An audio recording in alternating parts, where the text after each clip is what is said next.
وبركاته. الحمد لله رب العالمين، والصلاة والسلام على سيد الأنبياء والمرسلين وعلى آله الطيبين الطاهرين وعلى من تبعهم بإحسان إلى يوم الدين. أما بعد، قال الله تبارك وتعالى في القرآن المجيد: فأعوذ بالله من الشيطان الرجيم. بسم الله الرحمن الرحيم. وقال الذين أشركوا لو شاء الله ما عبدنا من دونه من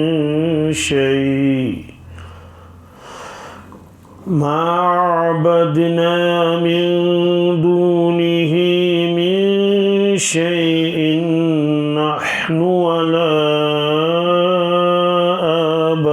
آباؤنا ولا حرمنا من دونه من شيء كذلك فعل الذين من قبلهم فهل على الرسل إلا البلاغ المبين.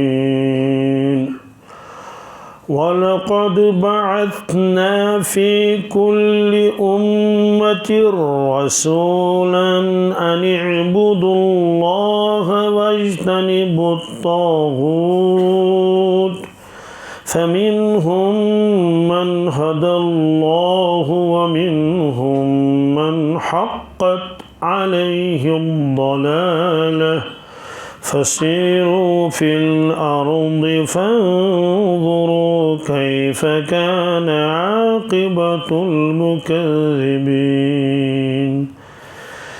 إن تحرص على هداهم فإن الله لا يهدي من يضل وما لهم من ناصرين. وأقسموا بالله جهد أيمانهم لا يبعث الله من يموت بلى وعدا عليه حقا ولكن أكثر الناس لا يعلمون. ليبين لهم الذي يختلفون فيه وليعلم الذين كفروا أنهم كانوا كاذبين.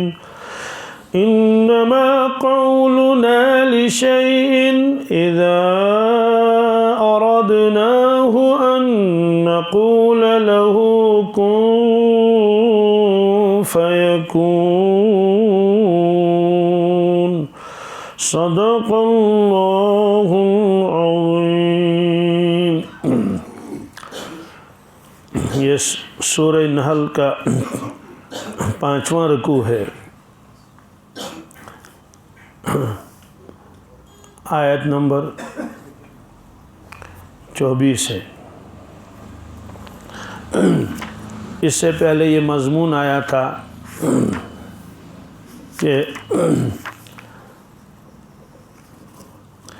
جب مکہ شریف میں کوئی شخص آتا تھا اجنبی تو وہاں کے لوگوں سے معلوم کرتا تھا کہ یہاں ایک شخص ہے اور اس نے نبوت کا دعویٰ کیا ہے، آپ ان کے بارے میں کیا کہہ رہے ہیں؟ کیونکہ آپ یہیں کے رہنے والے ہیں، آپ جانتے ہوں گے ان کو. تو کفار کہتے تھے کچھ بھی نہیں، ان کے اوپر جو کتاب نازل ہوئی ہے ان کے بقول اس میں تو کہانیوں کے سوا کچھ رکھا نہیں ہے، بس کچھ کہانیاں وغیرہ ہے اور کچھ نہیں، اساطیر الاولین ہیں. تو وہ بدظن ہو جاتے تھے بہت سارے لوگ کہتے تھے کہ اب ان سے ملنے کی ضرورت نہیں ہے۔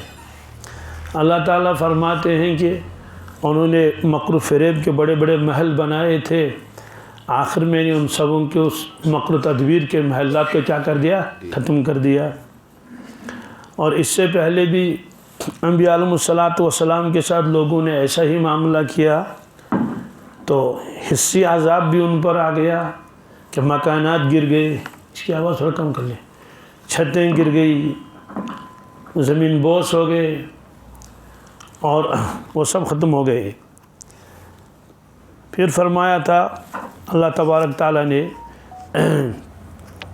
کہ جب ایمان والوں سے وہ ملتے ہیں، کسی بھی ایمان والے سے، تو اس سے کہتے ہیں کہ اس شخص کے اوپر کیا نازل ہوا ہے، کیسی کتاب ہے وہ کہتے تھے قالوا خیرا، کہتے ہیں سبحان اللہ، کیا کہنے اس کے، وہ تو خیر و برکت کی کتاب ہے، اور اس کی تعریفیں کرتے تھے۔ پھر اپنی حالت بتاتے تھے کہ ہم پہلے کیا تھے اور اب کیا ہیں، سب بتاتے تھے۔ بہرحال اس کے بعد فرمایا اب جب مرنے کا وقت ہوگا اور حقیقت سامنے آئے گی، تو جو بھی آدمی مرتا ہے وہ اس وقت اسلام قبول کرنا چاہتا ہے، اور وہ کہتا ہے کہ میرا جو نظریہ تھا وہ سب غلط تھا، لیکن اس وقت اس کا ایمان قبول نہیں ہے۔ اب محشر کا میدان ہوگا تو وہاں بھی وہ معافی تلافی کرنا چاہیں، لیکن ان کو موقع نہیں دیا جائے گا، اور حکم ہوگا کہ فادخلوا ابواب جہنم خالدین فیہا فلبئس مثوى المتکبرین، کہ جہنم کے دروازوں میں داخل ہو جاؤ، اور یہ تکبر کرنے والوں کی بری جگہ ہے۔ اور اس کے بعد فرمایا کہ یہ جو ایمان والے تھے اور وہ کہتے تھے قالوا خیرا، ان کے لیے دنیا میں بھی بھلائی ہے اور آخرت میں بھی ان کے لیے بھلائی ہے۔ دنیا میں ان کے اللہ تعالیٰ ان کی رضامندی ان کو حاصل ہو گئی، اور ایمان والے بن گئے، حقیقی انسانیت ان کے اندر آ گئی، اور آخرت میں ان کے لیے بہت بہترین گھر ہے، جنات ہیں، باغات ہیں، ان کے نیچے نہریں جاری ہوں گی، اور جو ان کا جی چاہے وہ ان کو مل جائے گا۔ ہر اللہ سے ڈرنے والا یہی بدلہ ہے۔ اور فرمایا کہ جب ان کو مرنے کا وقت جب آ گیا تو اس وقت جو ہے فرشتے ان کے پاس آئے، تو پاکیزگی کی حالت میں فرشتوں نے ان کی روح قبض کر لی، طیبین، یعنی ان کے عقائد بھی پاک تھے، ان کے اعمال بھی صاف و پاک تھے، ان کے دل بھی پاک تھے۔ تو پھر انہیں کہا سلام علیکم ادخلوا الجنت بما کنتم تعملون، تم پر سلامتی ہو، جاؤ جنت میں ان اعمال کے بدلے میں، یہ اعمال آپ کو اس کا جو ہے وہ سبب بن گئے جنت میں داخل ہونے کا، جاؤ۔ پھر اللہ تعالیٰ نے بطور تعجب کے یہ فرمایا تھا کہ یہ لوگ آخر اتنا سمجھانے کے باوجود ایمان کیوں نہیں قبول کرتے ہیں؟ فرمایا کیا ان لوگوں کو انتظار ہے کہ فرشتے آ جائیں یا اللہ کا کوئی حکم آ جائے تو اس وقت یہ ایمان قبول کریں گے؟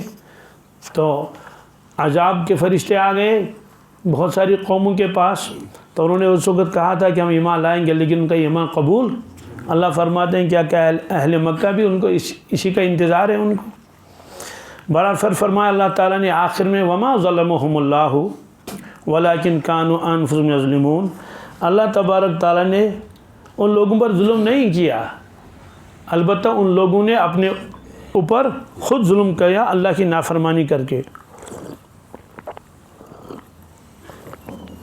پھر کیا ہوا؟ فَأَصَابَهُمْ سَيِّئَاتُ مَا عَمِلُوا، جو اعمال انہوں نے دنیا میں کیے تھے برے برے اعمال، اور ان کا بدلہ ان کو بھگتنا پڑا۔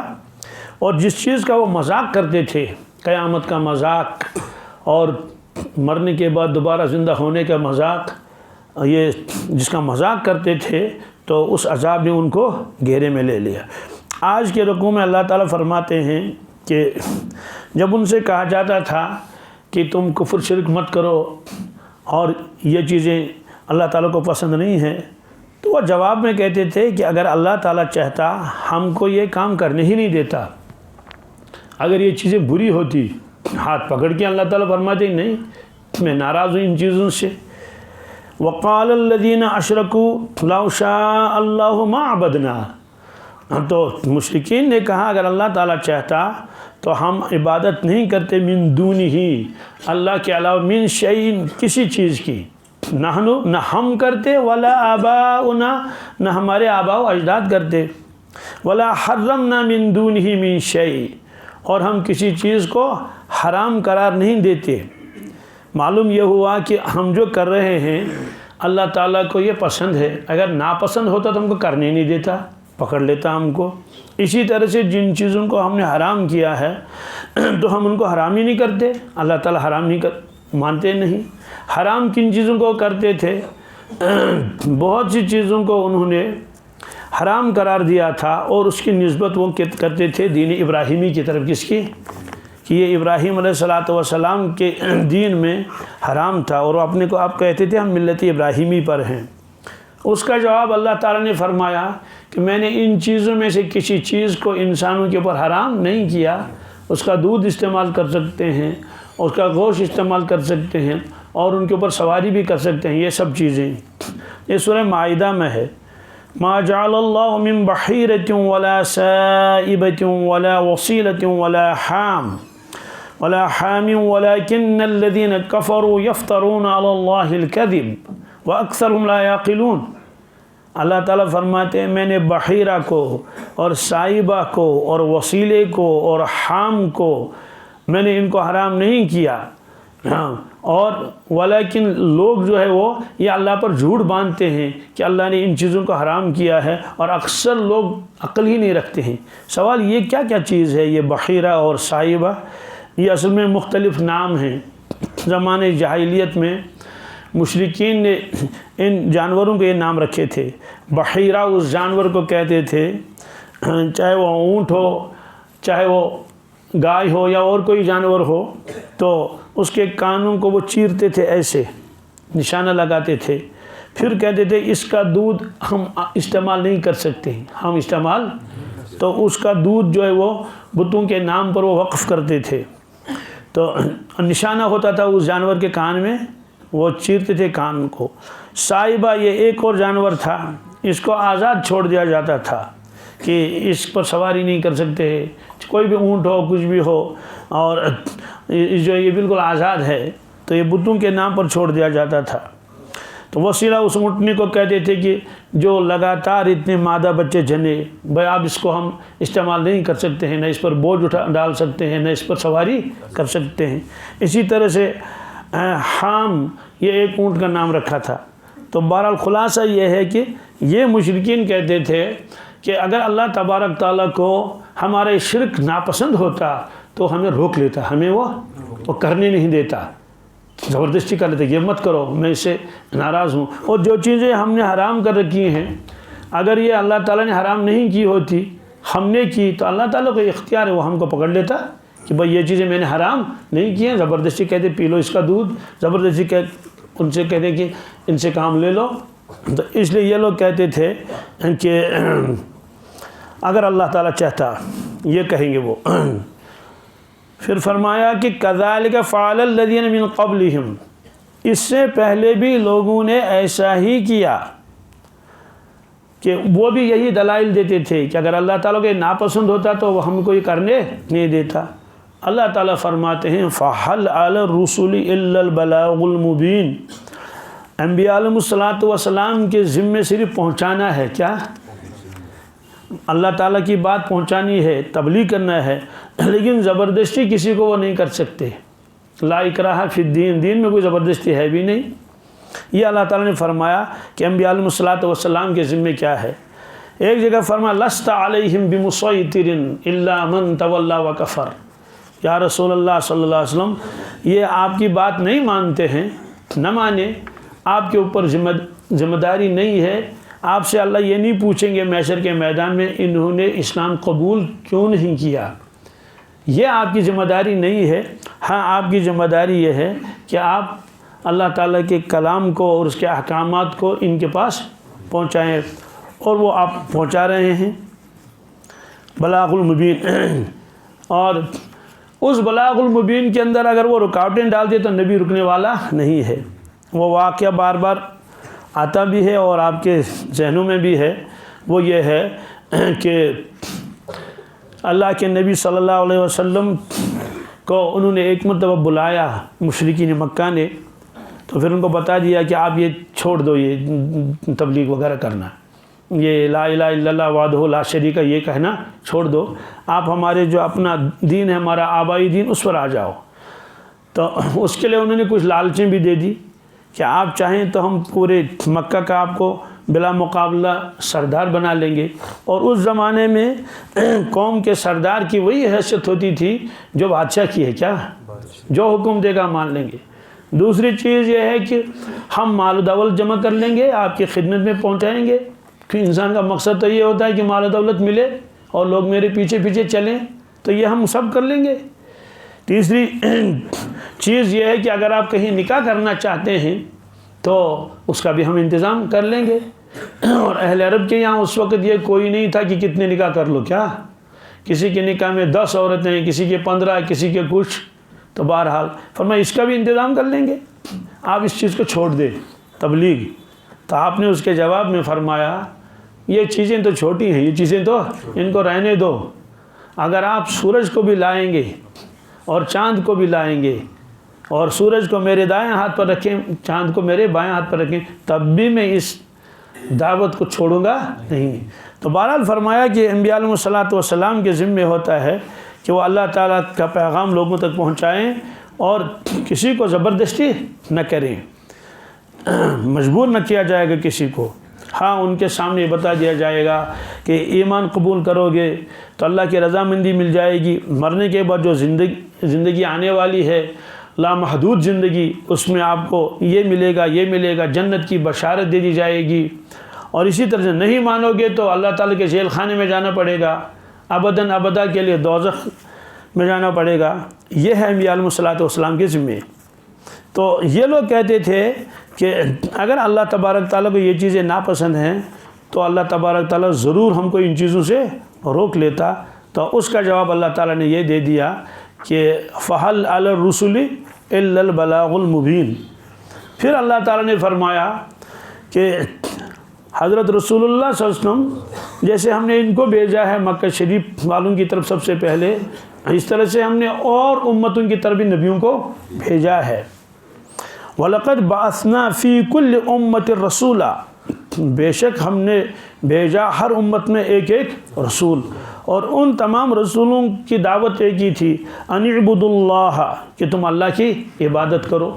اور قرآن پاک میں بہت جگہ یہ ہے کہ شعیب علیہ السلام نے یہ کہا، اور حضرت ہود علیہ السلام نے یہ فرمایا، یہ تو سب ان کی تعلیم یہ کی تھی کہ تم اللہ کی عبادت کر لو، آخرت کو مان لو۔ فرمایا کہ فی کل امت رسولہ، ہم نے ہر امت میں ایک رسول بھیجا ہے۔ سوال اس کا مطلب ہے کہ کوئی خطہ خالی ہی نہیں جہاں اللہ نے بھیجا ہو، تو یہ رسول کے دو معنی ہیں، ایک اصطلاحی رسول، کیا وہ تو ہے انبیاء علیہ الصلوۃ والسلام رسول، اور وہ گنے چنے ہیں، وہ کروڑوں میں نہیں ہے، لاکھوں میں نہیں، 1 لاکھ اور کچھ۔ اور قرآن پاک میں صرف 26 انبیاء اور رسول کا تذکرہ ہے، کتنے کا؟ تو ان کو نبی ماننا فرض ہے، ان کو نبی ماننا۔ اس کے علاوہ احادیث میں انبیاء علیہ الصلوۃ والسلام کا کچھ کا تذکرہ ہے، تو ان کو بھی ہم مانتے ہیں کہ یشهدون وغیرہ۔ باقی اس کے علاوہ ہم کسی کے بارے میں یہ نہیں کہہ سکتے کہ فلاں کیا ہے، نبی ہے۔ ہاں ہم کہتے ہیں کہ جتنے نبی اللہ تعالیٰ نے بھیجے ہیں دنیا میں، ہم سب پر ایمان لاتے ہیں اجمالی اعتبار سے، 1,24,000 ہوں یا اسے کم بیش ہوں۔ تو اور یہ بھی ہمارا عقیدہ ہے کہ وہ انبیاء علیہ الصلوۃ والسلام تو اپنے اپنے علاقے کے نبی تھے، اپنے اپنے زمانے کے۔ وَإِلَىٰ عَادٍ أَخَاهُمْ هُودًا وَإِلَىٰ مَدْيَنَ أَخَاهُمْ شُعَيْبًا، تو ان کو ایک ایک علاقہ دیا گیا تھا، ایک ایک علاقہ، اور دوسرے علاقے کی ان کی ذمہ داری نہیں تھی۔ یہ قرآن پاک میں بھی ہے۔ وَإِذْ قَالَ عِيسَىٰ ابْنُ مَرْيَمَ يَا بَنِي إِسْرَائِيلَ إِنِّي رَسُولُ اللَّهِ إِلَيْكُمْ۔ عیسیٰ علیہ السلام تشریف لائے، بنی اسرائیل سے فرمایا، اے بنی اسرائیل، مجھے اللہ نے نبی بنا کر بھیجا ہے تمہاری طرف۔ کن کی طرف؟ پھر انہوں نے اپنے شاگردوں کو، اپنے امتیوں کو جو مسلمان ہو گئے تھے، صحابہ وہ بھی ہیں، ان کو بھیجا مختلف جگہوں پر کام کرنے کے لیے، فلاں علاقے میں جاؤ، ساتھ میں یہ بھی فرمایا جس بستی میں جاؤ گے پہلے معلوم کر لینا یہ کون سی بستی ہے، یہ کون سی کہ اگر بنی اسرائیل کی بستی ہے تو وہاں جا کر کام کر لینا، لیکن اگر وہ بستی بنی اسرائیل کی نہیں ہے اور دوسری قوم ہے تو وہاں نہ جانا، وہاں کہ کیوں؟ کہ مجھے اللہ نے صرف ذمہ داری ڈالی ہے کن کی؟ بنی اسرائیل کی، اس کے علاوہ اگر کوئی ہے تو اس کی ذمہ داری میرے اوپر نہیں ہے، یعنی اللہ نے خود ہی فرمائی ان میں کام کرنا ہے۔ تو معلوم یہ ہوا وہ سب حضرات علاقائی نبی تھے، اور اس کے بعد جب اللہ تعالیٰ نے حضرت رسول اکرم صلی اللہ علیہ وسلم کو دنیا میں مبعوث فرمایا تو ان کو فرمایا وما ارسلناک الا کافۃ للناس بشیرا ونذیرا۔ کافۃ للناس کا مطلب یہ ہے کہ کائنات میں جتنے بھی انسان ہیں، وہ مشرق میں ہوں یا مغرب، جنوب و شمال کہیں بھی ہوں، ان تمام کی طرف ہم نے آپ کو بھیجا ہے نبی بنا کر بشیرا و نذیرا۔ الحمدللہ۔ تو رسول کا دوسرا مطلب ہوتا ہے قاصد۔ کیا؟ وہ جبریل کو بھی رسول کہہ سکتے ہیں۔ کیسے؟ قرآن پاک نے خود فرمایا انہ لقول رسول کریم ذی قوت عند ذی العرش مکین۔ اللہ نے خود فرمایا رسول ہیں، اور ان رسولنا یکتبون، کہ قرآن پاک نے فرمایا کہ ہمارے فرشتے لکھ رہے ہیں، تو ان کے لیے بھی رسول کا لفظ استعمال ہوا۔ تو رسول کا اصل مطلب ہے کہ قاصد، پیغام پہنچانے والا۔ اللہ کے نبی صلی اللہ علیہ وسلم نے یمن کی طرف 2 صحابوں کو بھیجا، ایک تھے حضرت ابو موسیٰ اشعری رضی اللہ تعالیٰ عنہ، دوسرے تھے حضرت معاذ بن جبل رضی اللہ تعالیٰ عنہ۔ تو دور تک ان کے ساتھ تشریف لے گئے اور نصیحتیں کرتے رہے۔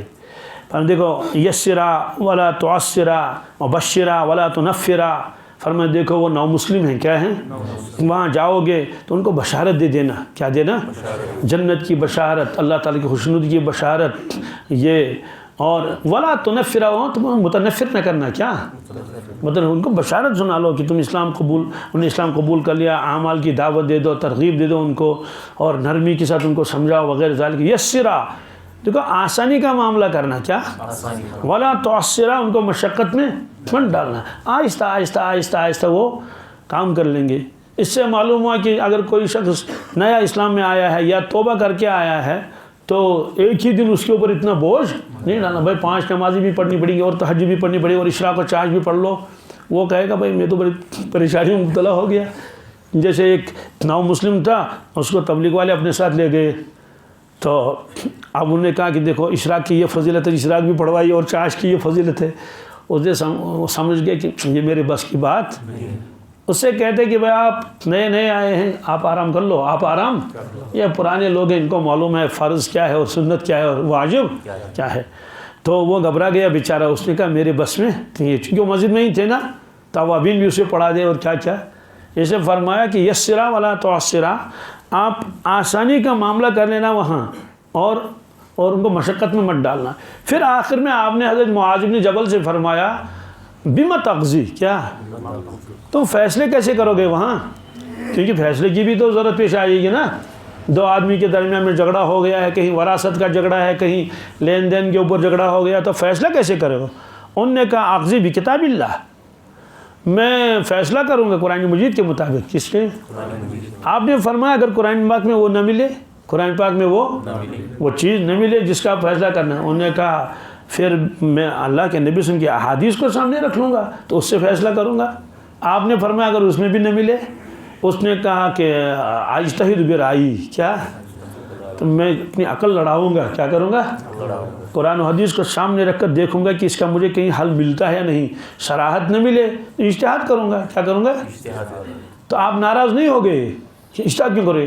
آپ نے ایسے دست مبارک اس کے سینے پر اے مارا ایسے، فرمایا الحمدللہ، کیا الحمدللہ الذی وفق رسول اللہ صلی اللہ علیہ وسلم، الحمدللہ اس اللہ کا جس نے رسول کے رسول کو کیا توفیق دے دی اس چیز کی جس سے اللہ بھی راضی ہے اور اس کا نبی بھی راضی ہے۔ رسول کے رسول، کیا مطلب ہے کہ حضور تو رسول ہیں ہی، تو آپ نے معاذ بن جبل کو بھی رسول ہی فرمایا، کیا رسول کا رسول۔ اس کا مطلب تو یہ ہے اگر کوئی رسول کیا اپنے کسی شاگرد کو، اپنے مرید کو، اپنے امتی کو جس پر اس کا اعتماد ہو کسی جگہ بھیجے تو اس کے اصطلاحی اعتبار سے تو وہ ہیں رسول، لیکن لغوی اعتبار سے اس کو بھی رسول کہتے ہیں، اس کو بھی رسول کہتے ہیں۔ تو اس طرح سے اللہ نے فرمایا ہم نے ہر امت میں رسول بھیجے ہیں۔ اس کا مطلب تو یہ ہوا یا تو خود رسول پہنچا ہے وہاں، اگر وہ خود نہیں پہنچا تو اس نے کسی کو وہاں بھیجا ہے۔ جیسے ہم کہتے ہیں کہ اللہ کے نبی ہمارے پاس تشریف لائے، اللہ نے ان کو ہماری طرف بھیجا، تو ظاہر سی بات ہے ہر آدمی سمجھ سکتا ہے یہاں تو تشریف نہیں لائے آپ، یہاں تو تشریف نہیں لائے، جزیرۃ العرب میں ہی تو رہے آپ۔ تو اس کے بعد جو آدمی کہتا ہے کہ ہمارے پاس حضور کا پیغام پہنچا، ہمارے پاس حضور تشریف لائے، اس کا مطلب تو یہ کہ ان کے نائبین آئے، ان کے تو نائبین کے لیے ہادی کا لفظ بھی آتا ہے، وَلِكُلِّ قَوْمٍ ہاد، وَلِكُلِّ قَوْمٍ، ہر قوم کے لیے ایک ہادی ہے، اور نذیر بھی آتا ہے، کس کے لیے؟ نذیر۔ تو اس میں فرمایا کہ وَلَقَدْ بَعَثْنَا فِي كُلِّ أُمَّةٍ رَسُولًا، ہم نے ہر امت میں ایک رسول بھیجا ہے۔ تو رسول کا گویا مفہوم اب وسیع ہو گیا، کیا ہو گیا؟ ایک تو جو اصطلاح میں جس کو رسول کہتے ہیں وہ تو وہی ہیں جن کو اللہ نے واقعی رسالت عطا فرمائی، نبوت عطا فرمائی۔ اس کے بعد جو اور علاقوں میں لوگ گئے تو ان کو بھی رسول ہی کہا جائے گا، ان کو بھی رسول ہی، یعنی قاصد، کیا؟ قاصد، نبی کا پیغام پہنچانے والا۔ تو یہ لوگ جاتے تھے۔ یہ فرمایا کہ ہر امت، کیا؟ ہر امت کو، یعنی مطلب تو ہے کہ اللہ تعالیٰ نے کسی علاقے کو اس سے محروم نہیں رکھا، بلکہ ہر جگہ اللہ نے ان کو بھیجا۔ اب یہ الگ مسئلہ ہے کہ کنہوں نے مانا کنہوں نے نہیں مانا، اور کبھی کبھی اللہ تبارک تعالیٰ ایک ہی جگہ میں 2 اور 3 نبی بھیجتے تھے، 2 اور وَضْرِبْ لَهُمْ مَثَلًا أَصْحَابَ الْقَرْيَةِ إِذْ جَاءَهَا الْمُرْسَلُونَ إِذْ أَرْسَلْنَا إِلَيْهِمُ اثْنَيْنِ فَكَذَّبُوهُمَا فَعَزَّزْنَا بِثَالِثٍ فَقَالُوا إِنَّا إِلَيْكُمْ مُرْسَلُونَ۔ جب ہم نے 2 نبیوں کو بھیجا ایک بستی میں، بستی والوں نے مانا نہیں، انکار کیا، اللہ تعالیٰ فرمایا میں نے تیسرا بھیجا، کیا؟ تو تینوں مل کر گئے، انہوں نے کہا کہ بھائی اِنَّا إِلَيْكُمْ لَمُرْسَلُونَ، ہم اللہ کے بھیجے ہوئے ہیں۔ تو انہوں نے کیا کہا؟ أَنِ اعْبُدُوا اللَّهَ وَاجْتَنِبُوا الطَّاغُوتَ۔ تو ہر نبی نے لوگوں سے یہی کہا کہ لوگوں تم عبادت کرو اللہ تبارک تعالیٰ کی، تم اس کے بندے ہو، تم اس کے علاوہ کسی کی عبادت نہیں کر سکتے ہیں، مخلوق کی عبادت نہیں کر سکتا، اور طاغوت سے بچو۔ کیا؟ یہ طاغوت کیا چیز ہے؟ طاغوت کے معنی آتے ہیں لفظی معنی کی بدی اور شرارت کا سرغنہ، کیا؟ جی، یعنی جو انتہا درجے کا برا ہو، کیا ہو؟ اور شرارت کرنے والا ہو، اور اللہ تعالیٰ کی نافرمانی میں حد سے نکل گیا ہو، کیا؟ تو اس میں شیطان بھی آتا ہے کیونکہ حد سے نکلا ہوا ہے، اس میں آدمی کا نفس بھی آتا ہے، کیا؟ یہ بھی ایک طاغوت ہے کیونکہ وہ اس کو گناہوں کی طرف لگاتا ہے، اس کو نفس امارہ کہتے ہیں، وما ابرئ نفسی، وما ابرئ نفسی ان النفس لامارۃ بالسوء۔ اس میں جادوگر بھی آتے ہیں، کیا؟ حد سے نکلے ہوئے ہیں۔ بہرحال یہ ہے، اس سے فرمایا کہ ان تمام چیزوں سے بچو، ان اعبدوا اللہ واجتنبوا الطاغوت۔ پھر فرماتے ہیں فمنہم من ھدی اللہ، ان میں کچھ ایسے لوگوں میں سے اللہ نے جن کو ہدایت دی، کیا دے دی؟ ومنہم من حقت علیہ الضلالہ، اور کچھ ایسے بھی ہیں جن کے اوپر گمراہی ثابت ہو گئی۔ کیوں؟ اللہ تعالیٰ زبردستی نہیں کرتے، اگر زبردستی کریں گے سب کو کلمہ پڑھوائیں گے نہیں، تو زبردستی نہیں کرتے ہیں۔ اذان ہو گئی، کیا؟ زبردستی کسی کو نہیں کریں گے، بات سمجھ آ گئی؟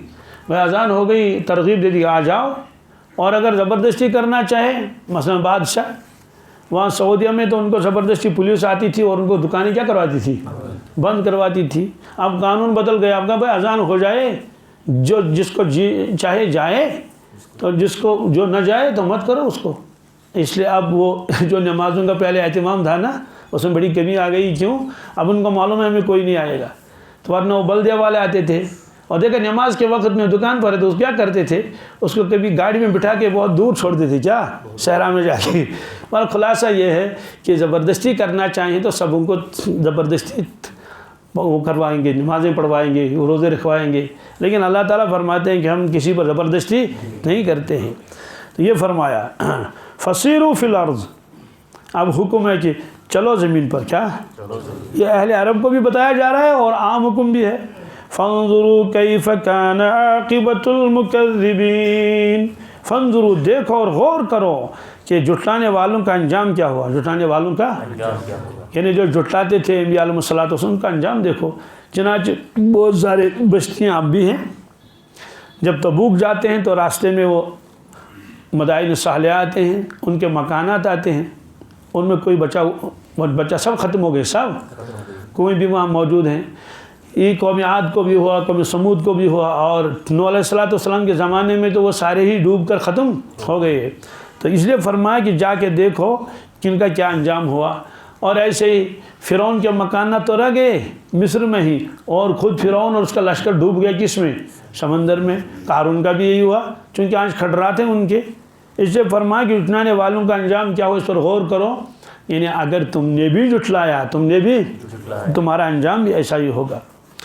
ان تحرص علی ہداہم یا رسول اللہ صلی اللہ علیہ وسلم، اگر آپ حرص کریں ان کی ہدایت پر، کیا کریں؟ طمع کریں یہ سب مسلمان بن جائیں، ایمان قبول کر لیں۔ فإن اللہ لا یہدی من یضل وما لهم من ناصرین، اللہ تعالیٰ جس کو ہدایت دینا چاہے اس کو ہدایت دے گا، جس کو گمراہ کرنا چاہیں وہ گمراہ ہو جائے گا، آپ ان کو ہدایت نہیں دے سکتے۔ فإنک لا تہدی من احببت ولکن اللہ یہدی من یشاء، جس کے آپ چاہیں گے اس کو ہدایت مل جائے۔ کنہیں اللہ کے نبی کی تمنا تھی، کیا تھی؟ کسی طرح سے سارے لوگ اسلام قبول کر لیں، اس لیے بار بار جاتے تھے، ابو جہل کے پاس جاتے تھے، کفار کے پاس جاتے تھے۔ ایک شخص کے پاس گئے، اس کا نام تھا عقبہ بن معیط، اس سے کہا کہ اس نے دعوت کی، حضرت تشریف لے گئے تو حضرت نے فرمایا کہ دیکھو عقبہ، میں تمہارے گھر میں تب کھاؤں گا جب آپ اسلام قبول کریں گے۔ کیا مطلب؟ تو یہ ہوا کہ وہ کھانے کی نیت سے نہیں کہ چلو کھانا کھا لیں، نیت یہ تھی میں جاؤں گا شاید اسی بہانے یہ اسلام قبول کرے۔ اس نے کہا ٹھیک ہے میں اسلام قبول کر لیتا ہوں، لیکن وہ پھر اس نے اسلام چھوڑ دیا۔ اس کا تذکرہ ہے قرآن پاک میں کہ اس کے سارے لوگ ناراض ہو گئے، دوست وغیرہ۔ تو ایک دوست اس کا تھا امیہ بن خلف، وہ تو زیادہ ہی ناراض ہو گیا۔ اس نے کہا کہ بھائی یا تو اسلام کو چھوڑ دو یا تو میرے دوستان اور تعلقات کو چھوڑ دو۔ تو اس نے کہا تھوڑا مجھے وقت دے دو، میں سوچوں گا۔ اس نے غور کر لیا، اس نے کہا کہ ٹھیک ہے آپ کا دوستانہ تو برقرار رہے گا، البتہ میں اسلام کو چھوڑ دوں گا۔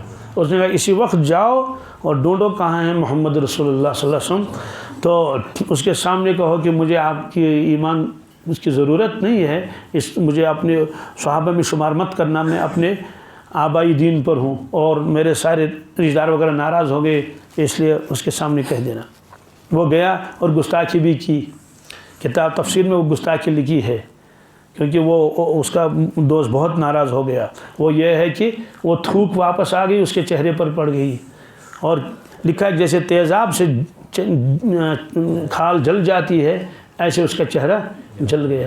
تو پھر وہ مرتے تک اس نے اسلام قبول نہیں کیا۔ اس کا تذکرہ قرآن پاک میں ہے۔ محشر کے میدان میں کھڑا کر دیا جائے گا، اور چونکہ وہ مکہ شریف کا رہنے والا تھا، وہ جب دیکھے گا کہ اللہ اکبر، ابو بکر صدیق جنت میں جا رہا ہے اور عمر فاروق جنت میں جا رہے ہیں، صحابہ جنت میں جا رہے ہیں، اور یہ بھی تو اسی بستی کا رہنے والا تھا، اس نے تو پتہ نہیں کتنی مرتبہ، ہزاروں مرتبہ دیکھا رسول اللہ صلی اللہ علیہ وسلم، اور کلمہ بھی پڑھا تھا، کلمہ بھی، لیکن پھر چھوڑ دیا، تب کتنا افسوس ہوگا اس وقت۔ اس کا تو ہم اندازہ نہیں لگا سکتے ہیں کہ یا تو جنت میں جاتا، اب تو دوزخ میں جانے جائے گا نا، اور جلے گا، اللہ بچائے ایسی آگ سے۔ تو قرآن نے فرمایا اتنا افسوس ہوگا، اور اپنے ہاتھوں کو چبائے گا، کیا کاٹے گا۔ وَيَوْمَ يَعُضُّ الظَّالِمُ عَلَى يَدَيْهِ يَقُولُ يَا لَيْتَنِي اتَّخَذْتُ مَعَ الرَّسُولِ سَبِيلًا، کاش میں نے اس نبی کا راستہ اختیار کیا ہوتا۔ کیا تو ہاتھ کاٹے گا، حدیث میں کوہنیوں تک کاٹے گا، کیا کھائے گا، چبائے گا، تو کہے گا یقول یا لیتنی اتخذت مع الرسول سبیلا، یا ویلتا لیتنی لم اتخذ فلانا خلیلا، افسوس میں نے فلان شخص کو دوست کیوں بنایا، لقد اضلنی عن الذکر بعد اذ جاءنی، اور اس نے مجھے گمراہ کیا۔ خلاصہ یہ ہے کہ اللہ کے نبی صلی اللہ علیہ وسلم کے دل میں تڑپ تھی کہ کسی طرح سے ہر شخص کیا کرے۔ تو ایک پہلوان آیا اللہ کے نبی صلی اللہ علیہ وسلم کی خدمت میں، اسے کہا کہ اے محمد صلی اللہ علیہ وسلم، اگر آپ میرے ساتھ کشتی کریں گے اور مجھ کو کشتی میں پچھاڑیں گے تو میں بھی اسلام قبول کروں گا۔ اس کا جواب تو تھا کہ بھائی اللہ تعالیٰ نے مجھے اس کے لیے نہیں بھیجا ہے، آپ میری تعلیمات میں دیکھ لو، میرے کمالات دیکھو، یہ ساری چیزیں، لیکن آپ نے سمجھا چلو اگر یہ اسی بہانے اسلام میں داخل ہونے میں ہمارا کوئی نقصان، اس کے ذہن میں یہ تھا کہ میں عرب کا سب سے زیادہ مضبوط پہلوان ہوں اور مجھے کوئی ہراتا نہیں ہے، تو ایک بہانہ کیا تھا، آپ نے فرمایا بسم اللہ، کیا اب اس کے بعد جب کشتی ہوئی تو منٹ بھی نہیں نکلا اس کو، آپ نے اس کو گرا دیا، پچھاڑ دیا، لیکن لکھا کتابوں میں آہستہ پچھاڑا، کیا کہیں اس کی ہڈیاں نہ ٹوٹ جائیں۔ وہ حیران ہو گیا یہ کیا بات ہوئی، تو وہ کیونکہ وہ تو بہت موٹا تازہ تھا اور کیا تھا، بہت کھاتا بھی تھا اور ورزش بھی کرتا تھا، پھر دوبارہ ہوا، حضرت نے پھر دوبارہ گرایا، کیا تو اب وہ حیران ہو گیا، اس نے کہا بس اب آخری مطلب ہے، کیا ہے، تو پھر آخری مطلب آپ نے پھر اس کو پٹا دیا، تو وہ حیران ہو گیا، کہہ رہے ہیں محمد صلی اللہ علیہ وسلم آپ نے یہ کشتی کہاں سیکھی ہے؟ آپ نے فرمایا مجھے اللہ نے سب سکھایا ہے، اللہ نے کتاب میں 4000 آدمی کی طاقت تھی جسمانی، کتنے رسول اللہ صلی اللہ علیہ وسلم 4000، تو رکانا کیا کرتا ہے؟ آپ نے فرمایا چلو یہ بھی منظور ہے، یہ بھی۔ خلاصہ یہ ہے کہ عجیب مطلب ایک تڑپ تھی آپ کے اندر کہ سب لوگ کیا کر لیں، اسلام قبول کر لیں، کوئی کیسی شرط رکھ لیتا تھا تو جائز حدود کے اگر ہے وہ تو وہ حضرت اس کو قبول فرماتے تھے، اور اتنا ہی نہیں، پھر تنہائی میں آ کر روتے بھی تھے قوم کے لیے، لوگ تکلیفیں پہنچاتے تھے، آپ دعائیں کرتے تھے اللہ مہدی قومی، یا اللہ میری قوم کو ہدایت دے، یہ مجھے جانتے نہیں ہے۔ تو قرآن پاک میں فرمایا کہ اللہ کے نبی صلی اللہ علیہ وسلم کو افسوس بھی ہوتا تھا، کیا جی بہت افسوس ہوتا تھا، اتنا اللہ تعالیٰ بار بار فرماتے تھے آپ یہ کیا کر رہے ہیں، کیا سورہ فاطر میں فرمایا فَلَا تَذْهَبْ نَفْسُكَ عَلَيْهِمْ حَسَرَاتٍ، یا رسول اللہ صلی اللہ علیہ وسلم ان کافروں کے اوپر افسوس کے مارے کیا آپ اپنی جان دے دیں گے، کیا آپ نہیں، ان اللہ علیم بما یصنعون، اللہ سب جانتے ہیں جو یہ کر لیتے ہیں۔ تو سورہ کہف میں فرمایا کہ ایسا لگتا ہے کیا کہ آپ اپنی جان عزیز کو ختم کریں گے ان کے پیچھے، فَلَعَلَّكَ بَاخِعٌ نَفْسَكَ عَلَىٰ آثَارِهِمْ إِن لَّمْ يُؤْمِنُوا بِهَٰذَا الْحَدِيثِ أَسَفًا، فَلَعَلَّكَ اس کا مطلب کہ ایسا لگتا ہے، ایسا لعلک آپ باقی النفس کا، باقی کے معنی آتے ہیں کسی چیز کو ختم کر لینا، کیا یا گلا دینا، جیسے شمع جلتے جلتے شمع پگھل جاتا ہے نا، تو ترجمہ یہ بھی کر سکتے ہیں کیا اپنے آپ جان عزیز کو پگھلا دیں گے، کیا علی آثارہم ان کے پیچھے پیچھے، ان لم یؤمنوا بہذا الحدیث اگر یہ اس قرآن پر ایمان نہیں لائیں گے، اسفن کے افسوس کرتے کرتے، کیا اتنا افسوس کریں گے، اتنا افسوس آپ کو ہو رہا ہے، یہ پڑھتے کیوں نہیں کلمہ؟ تو یہ اللہ تبارک تعالیٰ نے رسول اللہ صلی اللہ علیہ وسلم کی وہ کیفیت بیان فرمائی کہ آپ صلی اللہ علیہ وسلم کو کتنا افسوس ہوتا تھا۔ اور سورہ توبہ کے آخر میں اللہ نے فرمایا لَقَدْ جَاءَكُمْ رَسُولٌ مِّنْ أَنفُسِكُمْ عَزِيزٌ عَلَيْهِ مَا عَنِتُّمْ حَرِيصٌ عَلَيْكُمْ، حریصٌ لوگوں تمہارے پاس ایک عظمت والا رسول تشریف لایا ہے، من انفسکم جو تمہارے اس میں سے ہیں، تمہیں میں سے ہیں، یعنی انسان ہیں، کیونکہ وہ یہ بھی کہتے تھے کہ جو فرشتہ کیوں نہیں ہے، کیا فرشتہ آنا چاہیے، اس کا تذکرہ آگے ہے آیت میں، فرمایا عزیز علیہ کیا ما عنتم، اس کا مطلب ہے کہ اگر لوگوں کو ذرا سی تکلیف پہنچتی ہے وہ حضرت کو برداشت نہیں ہوتی، حضرت کو حریص علیکم، حریص علیکم کیا ترجمہ لکھا مفتی صاحب نے، تمہاری بلائی کی دھن لگی ہوئی ہے، دھن یعنی ہر وقت یہی فکر سوار ہے کہ تم اچھے رہو، تم سلامت رہو، بات سمجھ آئی، تمہاری دنیا بھی اچھی رہے، کسی کو کوئی مصیبت تکلیف نہ پہنچے اور تمہاری آخرت بھی آباد ہو جائے، یہی دھن لگی ہوئی ہے۔ حریص علیکم بالمؤمنین رؤوف الرحیم، اور بالخصوص مومنین کے لیے آپ رؤوف بھی ہیں اور رحیم بھی ہیں، یعنی انتہا درجے کے مہربان، انتہا درجے کے شفیق۔ تو پھر اللہ نے فرمایا کہ آپ اتنے حریص ہیں اس چیز کے اوپر، یعنی اتنے تمنا ہے آپ کو، طمع ہے، فَإِن تَوَلَّوْا کیا اگر یہ لوگ پھر بھی نہیں مانیں گے، فَقُلْ حَسْبِيَ اللَّهُ کیا کہہ دینا بس میرے لیے اللہ ہی کافی ہے، لا الہ الا ہو، اس کے علاوہ کوئی معبود نہیں ہے، علیہ توکلت وہو رب العرش العظیم، اسی پر میں نے بھروسہ کیا اور عرش عظیم کا پروردگار ہے۔ تو اللہ تبارک تعالیٰ نے آپ کی اس کیفیت کو قرآن پاک میں کئی جگہ نقل فرمایا، تو یہاں بھی فرمایا اللہ تعالیٰ نے ان تحرس علی ہداہم، اگر آپ کتنے ہی کتنا تمنا کریں گے ان کے ہدایت کے اوپر کہ سب اسلام قبول کریں، سب اسلام جی سب جنت میں جائیں۔ فرماتے ہیں کہ بہرحال یہ امتحان گاہ ہے، کیا ہے؟ آپ کی تمنا بالکل صحیح ہے، لیکن اللہ تعالیٰ کسی کو زبردستی داخل کریں گے ایسا نہیں ہے۔ اب جب ان سے کہا جاتا تھا کہ مرنے کے بعد دوبارہ زندہ ہونا ہے تو وہ قسمیں کھاتے تھے کہ دوبارہ زندہ نہیں ہونا، دوبارہ زندہ وَأَقْسَمُوا بِاللَّهِ جَهْدَ أَيْمَانِهِمْ، اور نے قسمیں کھائیں اللہ کی اور اپنے قسموں کو پختہ کیا، کیا کیا؟ مضبوط۔ تو ایک صحابی ایک مشرک کے پاس گئے، باتوں میں کہنے لگے کہ بھائی آخرت میں پھر وہ ہوگی، جنت ہوگی، تو اس نے قسمیں کھا کر کہا میں قسم کھا کر کہتا ہوں مرنے کے بعد دوبارہ زندہ ہونا نہیں ہے، یہ تو ایسے ہی فریب ہے، یہ آج تک کون زندہ ہوا اور آپ زندہ ہو جائیں گے۔ ایسے ایک صحابی جو وہ لوہاری کا کام کرتے تھے، تو عاص بن وائل ایک مشرک تھا، تو اس کے پاس اس کے پیسے تھے، کوئی تیر کمان وغیرہ وہ لے گیا تھا ادھار، تو یہ صحابی اس کے پاس گئے، کہنے لگے پیسے دے دیجئے، کیا؟ تو اس نے کہا کہ ہے تاکہ دی میں کیا مذاق کیا اس کے ساتھ، یعنی مطلب تو یہ ہے کہ آپ کہتے ہیں کہ دوسرا عالم بھی ہے، وہاں پہنچ کر وہاں دے دیں گے، وہاں چکا دیں گے، انہیں نہیں دیا، تو مذاق کرتے تھے بات پر۔ تو اللہ تعالیٰ یہی فرماتے ہیں، یہ قسمیں کھاتے تھے، لا یبعث اللہ من یموت، اللہ تبارک تعالیٰ کسی کو زندہ نہیں کرے گا جو مر گیا، کیونکہ کسی کو زندہ ہوتے ہوئے دیکھا ہی نہیں تھا۔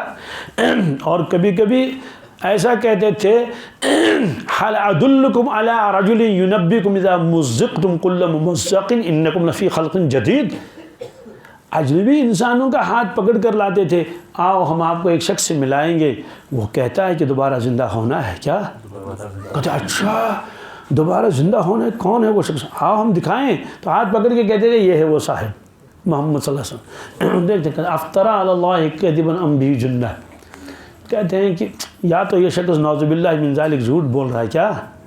یا تو نعوذ باللہ من ذالک کیا ہے، کوئی دماغی کمزوری ہے اس لیے ایسی باتیں کر رہا ہے، تو ماننے کے لیے تیار نہیں تھے۔ ایک شخص تو ایک قبرستان سے پرانی ہڈی لے کر آیا حضور صلی اللہ علیہ وسلم کی خدمت میں، قرآن پاک میں قال من یحیی العظام وہی رمیم، کہنے لگا کون زندہ کرے گا اس ہڈی کو، یہ تو بوسیدہ ہو چکی ہے۔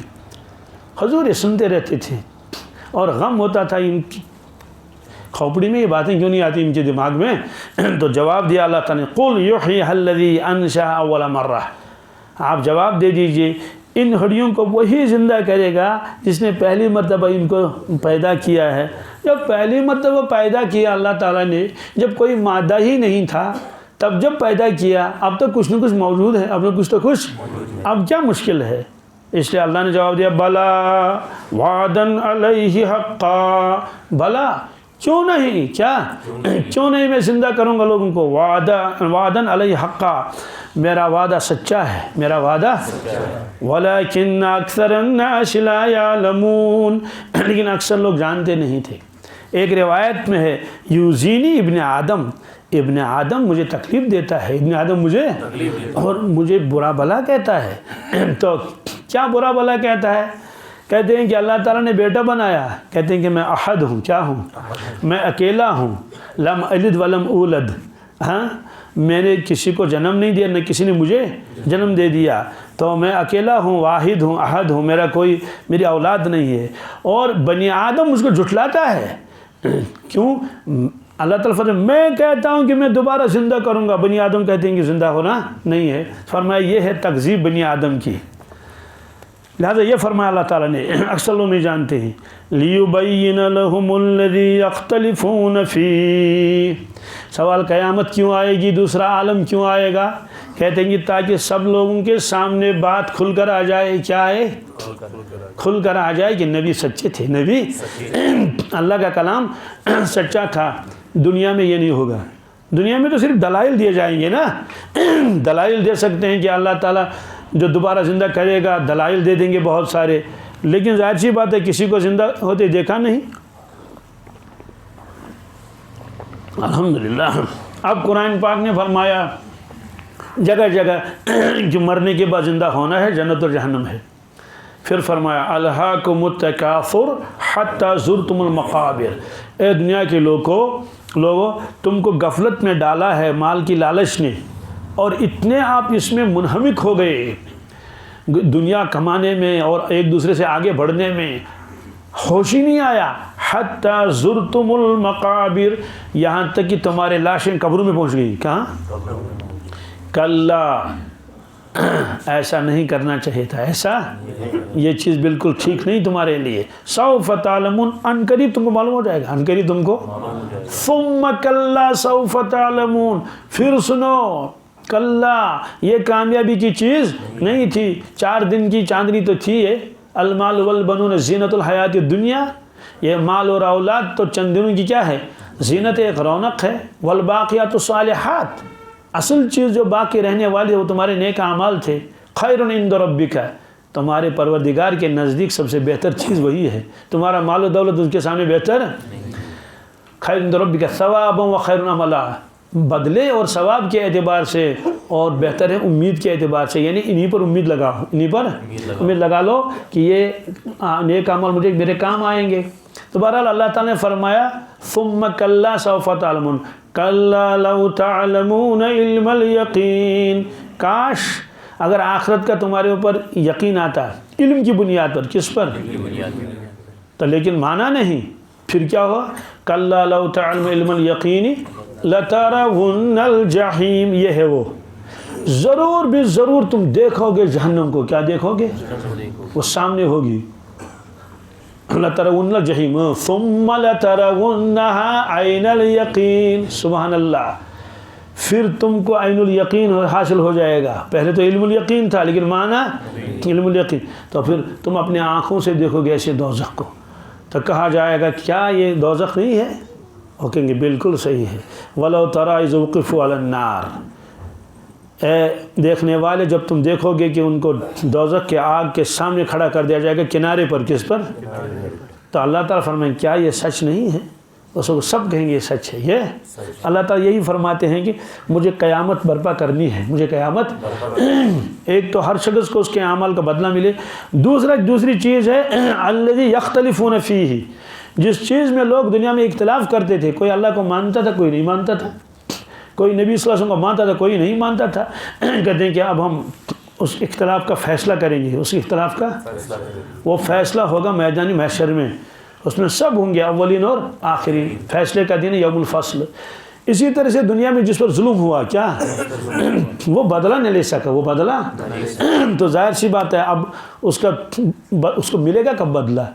تو اللہ کے نیکوکار ہیں، فرمان بردار ہیں، عابدین ہیں، خرچ کرنے والے ہیں، غریبوں کے ساتھ اچھا سلوک کرنے والے ہیں، نیک ہے، کسی کو ستاتے نہیں، ان کو کب ملے گا بدلہ؟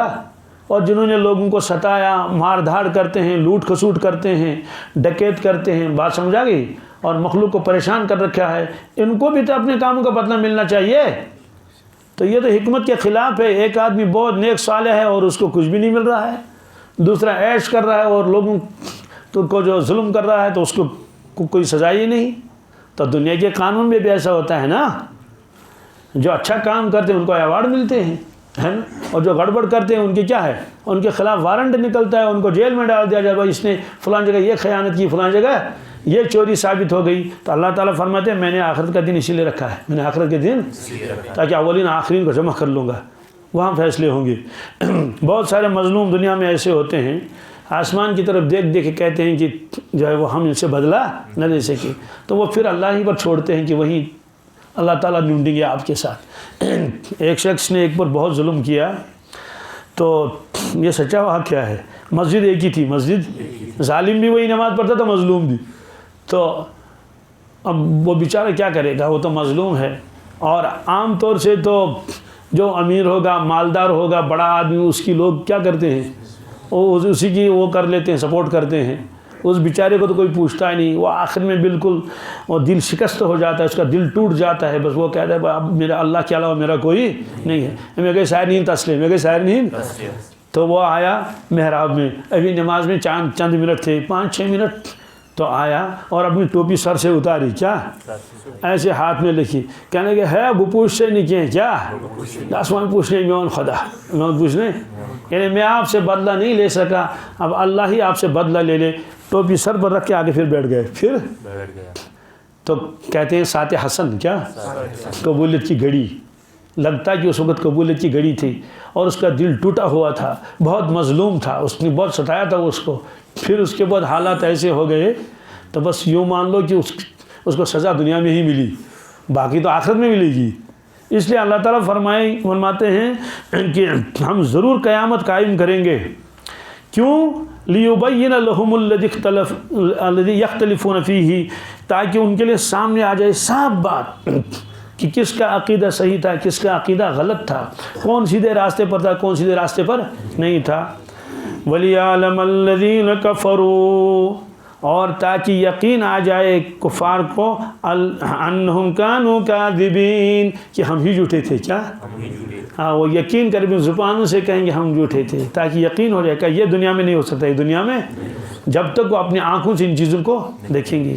اب سوال یہ ہے کہ پھر اللہ تعالیٰ سزا کیوں نہیں دیتا ہے؟ کیا فوراً سزا دے؟ فرماتے اللہ فوراً سزا نہیں دیتا، اللہ فوراً سزا کیوں؟ وہ ڈیل دیتا ہے، سنبھلنے کا موقع دیتا ہے۔ اللہ کے یہاں جو ہے وہ جلد بازی نہیں ہے، اس لیے اللہ نے لوگوں کو جو ہے وہ ڈیل دے رکھی ہے۔ ہاں جب کسی کا پیمانہ بالکل لبریز ہو جاتا ہے اور پھر آخر میں جب عذاب آتا ہے اللہ تعالیٰ کا، تو اس کے بچانے والا کوئی نہیں ہوتا ہے، جیسے پچھلے اقوام کے ساتھ ہو گیا، قوم نوح ہے، قوم سمود ہے، قوم عاد ہے، قوم لوط ہے وغیرہ ذالک۔ اللہ تعالیٰ فرماتے ہیں کہ مجھے لوگوں کو زندہ کرنے میں دیر نہیں لگے گی، فرمایا ما خلقکم ولا بعثکم الا کنفس واحدہ۔ ایک آدمی سے ہم کہیں گے بھائی یہ چیز یہاں سے وہاں لے جاؤ، کہ ٹھیک ہے، ہزاروں چیزیں ہم نے کہا یہ اٹھا لو، کہتے ہیں یہ تو میرے بس میں کروں گا، لیکن آہستہ آہستہ، کیا پہلے ایک اٹھا لیا، پھر دو، پھر تین، پھر چار، یہی تو کہیں گے نا۔ ایک کتاب ہاتھ میں لینی چلے گئے، یا ہزاروں کتاب نہیں لے کہ میں ایک ساتھ نہیں اٹھا سکتا۔ اللہ تعالیٰ فرماتے میرے لیے کچھ مشکل نہیں، ایک انسان کو زندہ کرنا جتنا میرے لیے آسان ہے، سبوں کو زندہ کرنا میرے لیے ویسا ہی آسان ہے، میرے لیے ویسا ہی آسان ہے۔ تو اس لیے فرمایا کہ جب مجھے کوئی کام کرنا ہوتا ہے تو میں اس سے کن فیکن، کن کہتا ہوں، کیا انما قولنا، بے شک ہمارا کہنا، لشیء کسی چیز کے بارے میں، اذا اردناہ جب ہم اس چیز کو کرنا چاہتے ہیں، ان نقول لہ ہم اس سے کہتے ہیں کن، کیا ہو جا، فیکون وہ چیز ہو جاتی، وہ چیز۔ تو سوال ہے کہ کیا اللہ تعالیٰ زبان سے پڑھتے ہیں کن یا اردو میں ہو جا؟ کہتے ہیں نہیں، صرف ارادہ کرتے ہیں، کیا کوئی کہنے کی ضرورت، ارادہ کر لیا کسی چیز کا اور اس میں دیر نہیں لگتی ہے، آنن فانن وہ چیز ہو جاتی ہے۔ مطلب تو یہ ہے کہ انسانوں کو دوبارہ زندہ کرنا میرے لیے کوئی مشکل نہیں ہے۔ قیامت قائم کرنا، قرآن نے فرمایا کلمہ البصر او اقرب، فرمایا جیسے تم آنکھ کو یوں کرتے ہو، کیا یا اس سے بھی زیادہ کم وقت میں قیامت برپا کر سکتا ہوں۔ کیا طاقت ہے اللہ کو، میں دنیا میں بھی تو ہے نا بھیا، یہ پہاڑ یہاں سے وہاں اٹھانا ہے، کیا اٹھانا ہے، تو اس میں تو پتہ نہیں کتنا وقت لگے گا۔ وہاں مکہ شریف میں پہاڑ جو ہیں وہ مٹی کے نہیں ہے، وہ پتھر کے ہیں، کتنے ہیں؟ اب چونکہ وہ جو ہوٹل بناتے ہیں تو پہاڑ توڑیں گے نہیں اور کیا کریں گے، تو 6 مہینے لگتے ہیں پہاڑ توڑنے میں، کیا وہ ڈوزر چلتے رہتے ہیں، کر کر کر کر کرتے رہتے ہیں، رات اور دن کام چلتا رہتا ہے۔ تو ظاہر سی بات ہے کسی چیز کو وہ کرنے کے لیے، توڑنے کے لیے، ختم کرنے کے لیے، اس کے لیے بھی تو وقت چاہیے نا۔ اللہ تعالیٰ فرماتے ہیں ایک آنکھ جھپکنے کے برابر، کیا تو یہ کن فیکون، یہ اللہ تعالیٰ ہم کو سمجھا رہے ہیں، ورنہ کن فیکون کہنے کی اس کو ضرورت، مطلب تو کہ صرف کسی چیز کا ارادہ اللہ فرمائے، اور ارادہ فرمایا اور وہ چیز اسی وقت وجود میں آ جاتی ہے۔ مطلب تو یہ ہے کہ جب قیامت آئے گی، جب قیامت آئے گی تو مجھے کچھ کرنے کی ضرورت نہیں ہے، اور فوراً وہ چیز ظہور میں آ جائے گی۔ جی اس کے بعد مہاجرین کا تذکرہ ہے۔